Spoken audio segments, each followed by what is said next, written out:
just because you're a certified disabled veteran doesn't mean you get a free pass. You really have to prove yourself above and beyond most your competitors, really, because at the end of the day, all eyes are on you. So if you shine, that's a good thing. You know, you have to really go above and beyond and show them that you're valuable and that you really mean something, that the military is a good thing. And that's what really helped me, is to really kind of go above and beyond what's expected of me.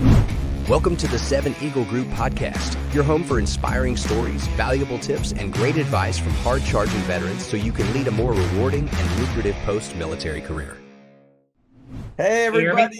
Jordy and Clint from 7 Eagle Group. We have an amazing guest today. We can't wait to share his story. It's an awesome one.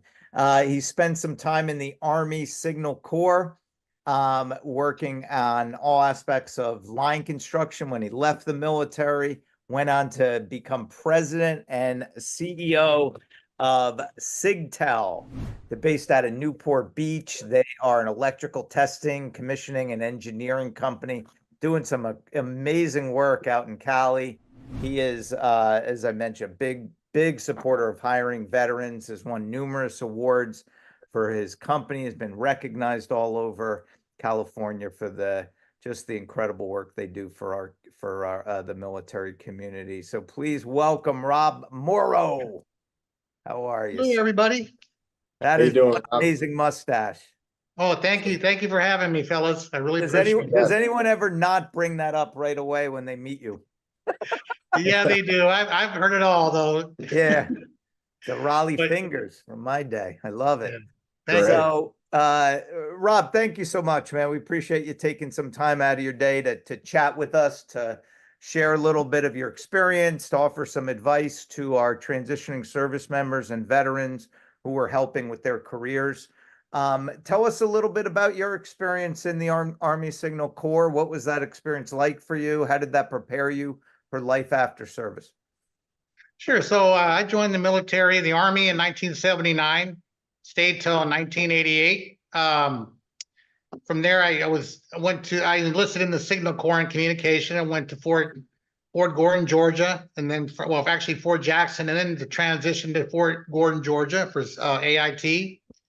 I was assigned overseas in Germany, which was different times. It was really nice in Germany. I spent time there. In addition to that, my stepfather was in the Air Force, and he was stationed there along with my mother, and they were stationed at Ramstein. So my father was chief security police on Ramstein, and I was in a town called Kaiserslautern in K-Town, Germany.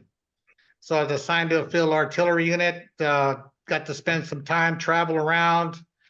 I was in the Volkswagen, so that it fit right in there. I belonged to a German car club, and we just went up and down Germany, and it was a great time. And then from there, I went back to the States, which is Fort Irwin, when Fort Irwin actually activated in 1982. And we were part of the OP4, which we had Russian vehicles, Russian rank, and we just trained on Soviet tactics. And we did a lot of engagement with, we rotating units throughout the month. We'd have units come from all over the United States, and we'd have simulated war games. And I was assigned to an armor division, which at the time I was in my commo section, and I rode dirt bikes as a kid. Wow. So our section had dirt bikes, and I was able to ride a dirt bike for the Army out in Fort Irwin. So I spent some time out in Irwin, and from there I re-enlisted and came back to Germany and finished the rest of my time in Germany, and then I ETS'd and came back to the States. And that was in 1988. That's incredible. You got a question for him? Yeah, first of all, I want to say thank you very much for your time. Thanks for taking the time out to talk to us today. Second, I'm very jealous. Newport Beach is one of my favorite places. So it is nice. I'm about 8 minutes from the beach.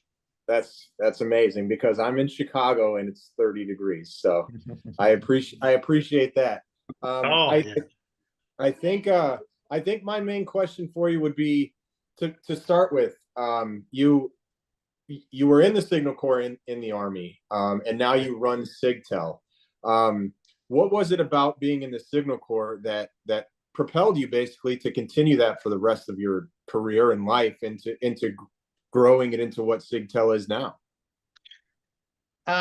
Yeah, so when I was in the military in Signal Corps, I was a tactical field wireman, so it was a little different. We were running field wire to artillery units and guns and howitzers, and then we were in armor division. So it was a little different, but when I transitioned out of the military and went into the civilian world, I got it right into cable TV. So cable TV just launched. They were, I think, at 330 megahertz. They had the HBO where you had to have the trap filters on the taps.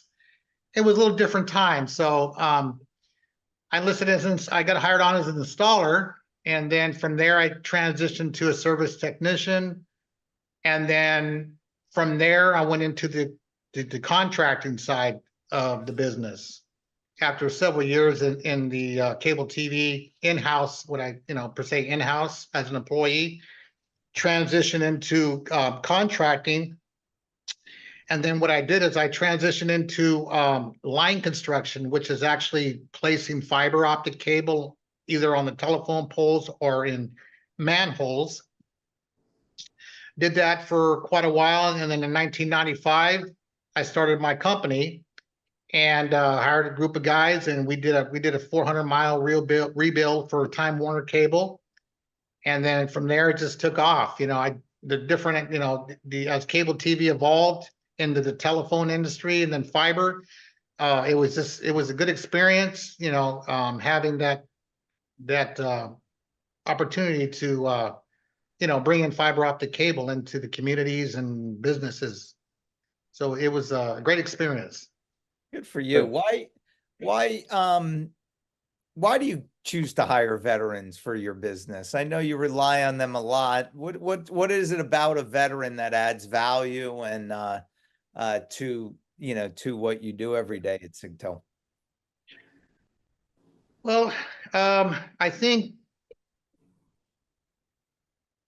as far as having the veterans on board, I kind of scrutinize, and we go through and we decide who would be a good candidate in regards to hiring veterans. And from my experience, a lot of the veterans, they have the structure and the reliability where they come in, they're punctual, they know that time is critical, so when they have to be at work, they're at work.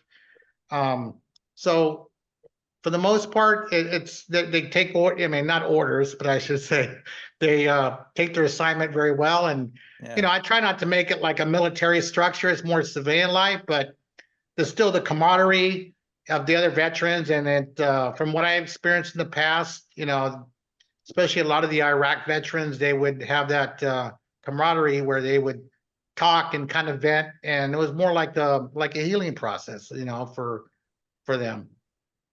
So it was a good experience. I had some Vietnam veterans as well, but for the most part, the veterans really did well as the other individuals that were on board as well. Yeah, that's amazing. I'm an Iraq veteran, so I can't tell you how much that is appreciated throughout that community. And I mean, it's appreciated through the entire veteran community. But it's like you said, there's a difference between Vietnam vets and Iraq vets, and going forward, there will be campaign vets that have a different camaraderie as well. I think it's amazing what you're doing for veterans and hiring them directly onto your staff. What do you think is the most important thing for you when you transitioned from the Army into civilian life at the time that you did versus the transition that has to happen now? Well, I think there's a lot more resources now for veterans in regards to transitioning into civilian life versus when I got out in '88, and Vietnam veterans, as you know, didn't really have a whole lot in regards to opportunities, as far as resources. Right. So I think there's a lot more opportunities for veterans now. That's why I really encourage them when they get out to really look at, maybe starting their own business, or in a way where not necessarily didn't have to be there what their skill set was, but if they have a passion for something, they should pursue that, because there's a lot of opportunities for veterans regarding starting a business, with corporations, wanting to assist them with work and business. So in regards to the challenges, I think it's a lot easier now for veterans to get plugged into corporations or starting their own business. You know, I love that advice to start your own business, even if you have to have your current day job, but do something on the side that you can call your own, and maybe one day that can lead to more full-time income for you. What Rob, share some of your favorite tips for either transitioning service members or vets who are, looking for either their first job in the post-military or making a career change. What are some of the things that you feel they can do to lead a more rewarding career? Well, I think they should go where their heart, where they're led by. If they're into the communication or administrative, or they're into construction, there's so many opportunities for veterans to get involved and like I said, start their own business. Start off small. When I started my company as a disabled veteran in California, there was I started with AT&T. And they were a big advocate for hiring disabled veteran-owned companies and giving them opportunities. But at the same token, when you're working at a level where you're working with the construction managers, they really don't know, and some of them really don't care. They just want to get the job done. They want it safe. They want a good price. So